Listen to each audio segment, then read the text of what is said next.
வணக்கம் நண்பர்களே, பாருங்க இது என்ன பேர்? அதுக்கு பேர் புடலங்காய். இதுதான் புடலங்காயா? டேய் கரெக்டாக சொல்லு. புடலங்காய் தான். என்ன வெள்ளையா இருக்குமே புடலங்காய்னா? இதுதான் புடலங்காய். டேய் வெள்ளையா நீளமா இருக்கும், அதுதான் புடலங்காய். இது புடலங்காய்ப்பா. கேளு அந்த கதை. அது புடலங்காயா? அப்போ வெள்ளையா நீளமா இருக்குமே அது? அது ஒரு பொடலங்காய். அப்ப அது அங்க போங்க, அங்க ஒருத்தர் நின்றுக்கிறாரு. அது என்ன காய்? இது என்னடா? டேய் சொரக்காயெல்லாம் தரையில தான், இது என்ன பந்தல தொங்குது? இது பேர் தான் சொரக்காயா? டேய் இதான் நம்ம டெய்லி சொரக்காய் மாடல் மாடலா இருக்குது, இதுனா வாழை இருக்குது. ப்ரோ அதில் வந்து குண்டா வந்து இந்த கொடை மாதிரியே இருக்கும். ஆமா சொரக்காய் பேர் கொடை மாதிரி இருக்கும். தம்பூர சொரக்காய்னா உருண்டையா இருக்கும். இது வால் சொரக்காய்ங்கிறதுனால லென்த்தா வரும். சரி பாத்தீங்களா, இதுதான் சொரக்காய். இது பெரும் சொரக்காய், இது சிறு சொரக்காய், இது பிஞ்சாட்டங்குது. பாத்தீங்களா? வாங்க அடுத்து செடியில் எந்த காய் இருக்குன்னு பார்க்கலாம். இங்கே ஒருத்தர் பார்த்துட்டு இருக்கிற அப்படி. இது என்னப்பா? இது பேர் தான் பீக்கங்காய். இதுமா ரொம்ப சின்னதாக இருக்குது. பீங்கன்னா ரொம்ப எப்படியும் ஒரு முழத்துக்கு மேலே இருக்கும். இது சின்னதாக தாங்க இருக்கும். இது இப்போ தான் வளர போகுது. வளர்ற பீக்கங்காயா? வளர்ற பீக்கங்காய். இது ஏதாவது ரகம் ஏதாவது தெரியுங்களா? இருக்கிறதுனால உங்களுக்கு இப்படி தெரியுது. இது இன்னும் பெருசாகும். இன்னும் பெருசாகுமா? ஆமாம், இன்னும் பெருசாகும்.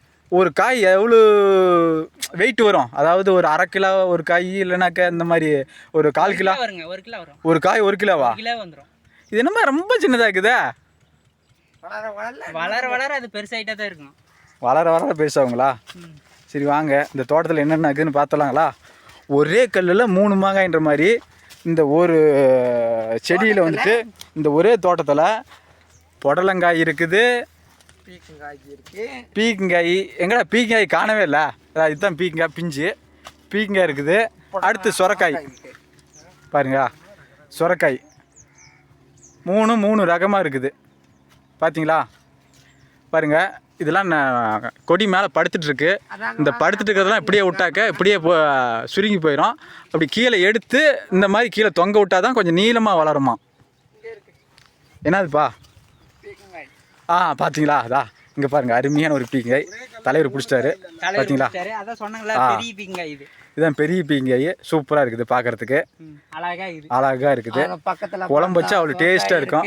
பார்த்தீங்களா? சொரக்காய் சொரக்காய் இருக்கு. அப்புறம் பக்கத்தில் பார்த்தா புடலங்காய் 1 கிலோ வரும். சொரக்காய் இது 1 கிலோ வரும். அப்புறம் பக்கத்தில் கிலோ கணக்கில் தான் கொடுப்பாங்க, காய் கணக்கு கொடுக்க மாட்டாங்க. ஆனால் ஒரு காய் சின்னதாகுங்க, ஒரு காய் பெருசாகுங்க. இதெல்லாம் கிலோ கணக்கில் தான் கொடுப்பாங்க. இதை தனியாக ஒரு காய் கேட்டாலும் தரமாட்டீங்களா? காயெல்லாம் கேட்டால் தரமாட்டாங்க. ஏன்னா இது சின்னதாகவும் இருக்குது, பெருசாகவும் இருக்குது. ப்ரோ இது எல்லாமே ஏற்றுமதி பண்ணுறது எங்கன்னா இதுக்கு கோயம்பேடு மார்க்கெட்டுக்கு போகுது ப்ரோ. இதெல்லாம் கோயம்பேடு மார்க்கெட் இருக்குது. அப்போ இது எந்த ஏரியா? இது நம்ம தருமபுரி மாவட்டம். தருமபுரி வந்து டீலர் மூலியமா வந்து கோயம்பேடு மார்க்கெட்டுக்கு ஏற்றுமதி பண்றாங்க. இங்க ஒரு ரேட்டுக்கு எடுத்துட்டு போயிட்டு அங்க ஒரு ரேட்டுக்கு அவங்க விற்பனை பண்றதுனால. உங்ககிட்ட கம்மி ரேட்டுக்கு எடுத்துட்டு போயிட்டு அவங்க நல்ல லாபம் வச்சு பார்ப்பாங்கட்டீங்களா? அதுவும் கரெக்டு தான். என்னைக்கு விவசாயம் பண்ணவங்களுக்கு நல்ல கூலி கிடைச்சிருக்கு சொல்லுங்க பார்க்கலாம். விவசாயம் பண்ணுறவங்க 5 ரூபாய்க்கு கொடுத்தாக்க அவங்க போய் 50 ரூபாய்க்கு விற்பாங்க. இது எங்களுடைய மாச வருமானம் 1 லட்ச ரூபா வருதுங்க. இதுலையா? 1 லட்ச ரூபா வருது. ஏங்க நம்புற மாதிரி இருந்தா சொல்லுங்க. மாதிரி இல்லாம தான் இருக்கும். ஆனா என் அக்கௌண்ட்ல காட்டுறேன் பாருங்க. இப்பதான் சரி விடுங்க, பரவாயில்ல விடுங்க. நண்பர்களே, இந்த 3 பசங்களும் நல்லா விவசாயம் பண்ணுவாங்களா என்னமா தெரியல. இல்லை பக்கத்து தோட்டத்தை காட்டி இதுதான் இப்போதானே காமிச்சிங்க. 3 பேர் விதைக்கிறேங்க, 3 ரகமாக காமிச்சிங்க. ஒருத்தன் பொடலங்காய், ஒருத்தர் சொரக்காய், ஒருத்தர் பீக்கங்காய். இன்னமும் நம்மளன்னா நாங்கள் என்ன சொல்கிறோம்? சரி ஓகே ப்ரோ நம்புறேன். சரிங்களா நண்பர்களே, இவங்க பண்ணுற விவசாயம் பிடிச்சிருந்தா நம்ம சேனலை சப்ஸ்கிரைப் பண்ணுங்கள், லைக் பண்ணுங்கள், மறக்காமல் ஷேர் பண்ணுங்கள் நண்பர்களே. பாருங்கள் எங்கள் பாஸ் 3 பேரும் சேர்ந்து நில்லுங்க பார்க்கலாம். பார்த்தீங்களா? விவசாயம் தான் இவங்களுடைய உயிர். விவசாயம் என்பது வந்துட்டு ஒவ்வொரு நபரும் வந்துட்டு இப்போ இருக்கிற டெக்னாலஜிக்கு அவன் வேலையை பார்த்துட்டு போயிட்டே இருக்கிறான். ஆனால் இவங்க விவசாயம் பண்ணி ஏதோ அவங்க குழம்புக்கும் ஆகுது, அதுவும் இல்லாமல் அவங்க ஊருக்கார்ட்டையும் விற்கிறாங்க, அதுவும் இல்லாமல் இந்த சரக்கை வெளியூருக்கு ஏற்றுமதியும் பண்ணுறாங்க. இவங்கள பார்த்து நம்ம வீடியோ பிடிச்சிருந்தா லைக் பண்ணுங்கள், ஷேர் பண்ணுங்கள், சப்ஸ்கிரைப் பண்ணுங்கள், மறக்காமல் கமெண்ட் பண்ணுங்கள் நண்பர்களே. என்ன ஏதுன்னு எந்த வீடியோ வேணாலும் நம்ம ஏரியா பக்கம் இருக்கிற எந்த வீடியோ இருந்தாலும் உங்களுக்கு பிடிச்ச மாதிரி நான் போடுறேன். அதுக்கு உங்களுடைய கமெண்ட் எனக்கு ரொம்ப முக்கியம். மாதம் எவ்வளோ சம்பாதிக்கிறீங்க? ஒரு ஆளுக்கு 30,000 ரூபா சம்பாதிக்கிறேன். ஒரு ஆளுக்கு 1 லட்ச ரூபா. அப்படின்னா 1 லட்சம். மக்களே, ஒரு ஆளுக்கு 30,000 ரூபா நிற்கிது. மாதம் 1 லட்சம். அதை 3 பிரிச்சுப்பாங்களாட்டங்குது. மாதம் ஒரு குறிப்பிட்ட அளவுக்கு பார்த்தாக்க கம்பெனிக்கு போனா கூட எங்களுக்கு மாசம் 15,000 தான் கிடைக்குது. இங்க 15,000 வந்து 30,000 கிடைக்குது. 20,000 கொடுத்தாலுமே ரூம் வாடகை, சாப்பாடு, தண்ணி ஆ. எல்லாம் போக ஒரு 10,000 தான் நிக்குது. அந்த 10,000 வச்சு நம்ம சீட்டு கட்டுறதா, ஃபேமிலி ரன் பண்றதா எதுவும் ரன் பண்ண முடியாது. இங்க நாங்க விவசாயம் பண்றதுனால, ஏன்னா நம்ம இதை ஆத்து தண்ணி கிடக்குது இல்ல, கடல் மாதிரி கிடக்குது இல்ல, ஆ தண்ணி இருக்குது, வீடு இங்கே நமக்கு இருக்குது. வீடு இங்கே இருக்கு, நமக்கு தேவையானது ஆட்டுக்கு மாட்டுக்கு எல்லாம் எல்லாம் அங்க பாத்தீங்களா சோளத்தட்டு பயிர் எல்லாம் காமிச்சோம்ல, ஆமாம், அந்த சைடு இருக்குது சோளப்பயிர். அது இது எல்லாமே ஆரி பயிர், அந்த பக்கம் சோளப்பயிர் இருக்குது. நான் காட்டில் அடுத்தோன்னே காட்டுறேன். நமக்கு வந்து நம்ம கிராமத்துல வந்து உணவு பஞ்சத்துக்கு எந்த ஒரு குறையுமே இருக்காது. ஆ அந்த மாதிரி தான் நாங்க கீழே கீழே ஒரு காடு இருக்குது. கத்திரிக்காய் காயிடும். கத்திரிக்காய் வாங்க, கீழே. நெல் வச்சிருக்கிறோம். ஓ, நெல்லும் இருக்குயா? நெல் இருக்கு, நெல் கீழே ஏதோ கத்திரிக்காய் தோட்ட மாட்டேங்குது. கத்திரிக்காய் போட்டிருக்கோம். ஆ எல்லாம் இருக்குது, வாங்க காட்டுறோம். வாங்க நண்பர்களே, அடுத்து என்ன இருக்குதுன்னு பார்க்கலாம். வாங்க, வெயிலுக்கு கிளார் அடிக்குது, நாம் அந்த பக்கம் இந்த கேமரா எடுக்கலாம். பாருங்க, கத்திரிக்காய் செடி போட்டிருப்பாங்கட்டுங்குது. இப்போ தான் கத்திரிக்காய் பூவெல்லாம் எடுத்துருக்குது. கத்திரிக்காய் தோட்டம் வச்சுருப்பீங்களாட்டுங்குது. ஏன்னா கத்திரிக்காய் தோட்டம் உங்களுக்கு தானா? கத்திரிக்காய் தோட்டமும் எங்களுக்கு தான். என்ன இப்போ தான் கொத்திருப்பாங்களாட்டுங்குது. அப்படியே வாய்க்கெல்லாம் பெருசு பெருசாக எடுத்து கட்டியிருக்கு பாருங்க.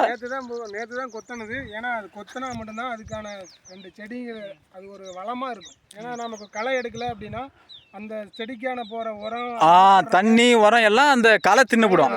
அது நம்ம கொத்தி இது பண்ணங்களா மட்டும்தான் அந்த நம்ம கத்திரிக்காய் செடியை வளமா கொண்டு வந்து நம்ம அதுவும் இல்லாம பாருங்க, இங்க தக்காளி செடி வேற வச்சிருக்குங்க.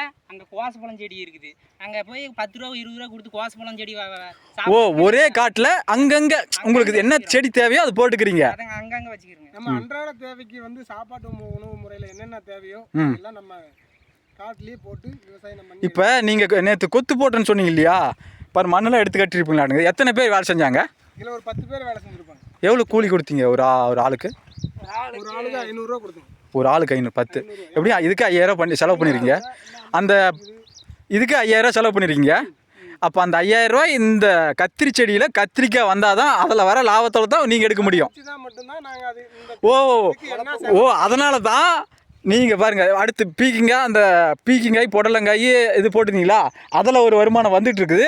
அது வந்து முடிக்கும் பொழுது கத்திரிக்காய் வர ஆரம்பிச்சுக்கும். வர ஆரம்பிக்கிறோம். கத்திரிக்காய் வர ஆரம்பிச்சோடனே நெல் வர ஆரம்பிச்சுக்கும். நெல் போட்டு வச்சிருக்கோம். வாங்க, அதையும் பார்த்துடலாம். பசுமாடு இருக்குது, 3 பசுமாடு இருக்குது. வந்து பக்கத்து காட்டுல வந்து தக்காளி வந்து நாத்து விட்டுருக்கோம். இதுக்காண்டி ஓ, நாற்று விடுறதுக்காக நீங்கள் கொத்து வச்சிருக்கீங்க. நாற்று இந்த மாதிரி தான் நடணுங்களா?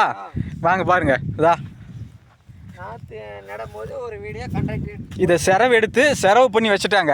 நாற்று வாங்கிட்டு வந்து ஊண்டதோட இருக்குது பார்த்தீங்களா? இது நாற்று எப்போ வாங்கிட்டு வந்து ஊணுவீங்க இந்த காட்டுக்கு?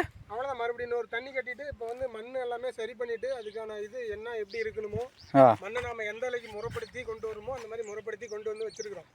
நான் போய் நர்சரியில் போய் நாற்று கொண்டு வந்து அதுக்கப்புறம் நாளையிலேருந்து தண்ணி கட்டிட்டு நட ஆரம்பிச்சிருவோம். அதுக்கு அந்த சைடு பார்த்தீங்கன்னா மிளகா நாற்று விடுறதுக்காக இது பண்ணி வச்சிருக்கோம். சரி, வாங்க நாம் அடுத்து அந்த நெல்லை உங்கள் காட்டு நெல் பயிர் பார்த்துடலாம். வாங்க வாங்க, அப்படியே போகலாங்களா இல்லை அப்படியே ஒரு கட் போட்டு?